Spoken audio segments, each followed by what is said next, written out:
Okay, so I was going to pin my tracks on this Rebel Mini's 15mm MTLB or whatever it's supposed to be onto the chassis, so that way I could not just kind of slap these on and glue them and hope that it holds, because there is a little bit of a gap, and I figured I could make a little video, because if you're going to pin anything, you pin a head to a body, or a hand to an arm, or a gun to a hand, or whatever.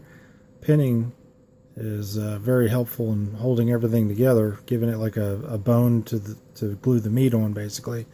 And in a lot of cases, it's not easy to figure out where that pinhole should go on the other side. So I've already drilled my 2 holes here, and now I need to figure out where I'm going to drill them here. Now, what you would do is you would get you some blu-tak or poster putty, and I do actually prefer the blue stuff over the white stuff. It's tackier. And get you 2 little balls out and stick it on there. And in this case, I've actually already put it on there. Don't mind the little grids. And because this resin is a little odd, it doesn't want to stick to it, so I'd put 2 little tiny drops of super glue on it, which is not going to matter in the long run. So what you would do is you got your holes already drilled here, and of course I've got my pinning material ready to go. This is 1mm brass rod, and I've actually already dry fitted the brass rod into the holes, and I know that I measured it the Kentucky windage way by drilling it in and holding my thumb up to it and seeing where I'm at. Okay, so I know those holes are about as deep as they'll go without going all the way through. Of course, I went through on that one, but we're not going to talk about that. I'll fill that in with green stuff later. And this is the one I want to use anyway. So they've drilled 2 holes as far as I can without going through. That'll be the side that's presented to the world. And then I've got my 2 blobs of blu-tak on there, roughly where I want to put it at. And then you would put a little bit of spit on your finger and rub it on these areas, or you could use water, I suppose. I'm licking my finger and rubbing the spit on there so that the spit keeps it from sticking to the blu-tak. And then you would press it up against it. And I want to leave a little bit of a gap between the sponsons and the top of the tracks to allow the track, well, in real life, for the tracks to move. You could push fit it, and then pull it away. And when you do that,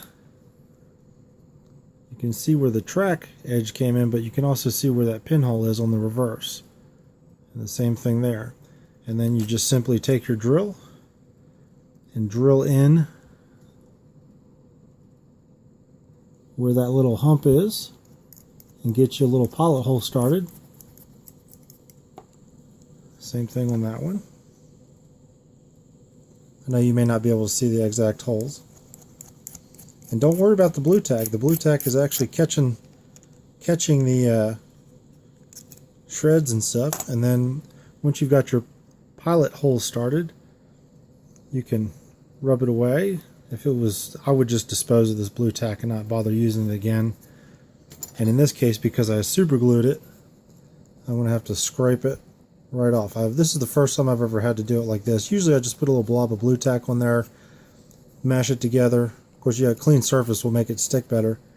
And mash the 2 pieces together where I want them, and then pull it away, and the side that doesn't have spit on it will have the blu-tak with a little dimple, or like a little Audi belly button looking thing. And I drill straight into it and just throw away the blu-tak that's left. Okay? Now I would come back and clean that up later, and what I would have is nice, perfect little matching pilot holes to start. Put a couple, maybe 1/4 inch into the chassis, so that way my material can take hold on both sides. And those holes, when I put the pin on them, they're going to match perfectly where I had them at earlier. And that's it.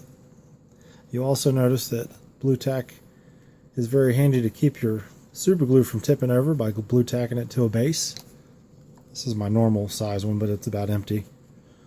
And you can use the same thing for your ink pots and stuff. Ta-ta.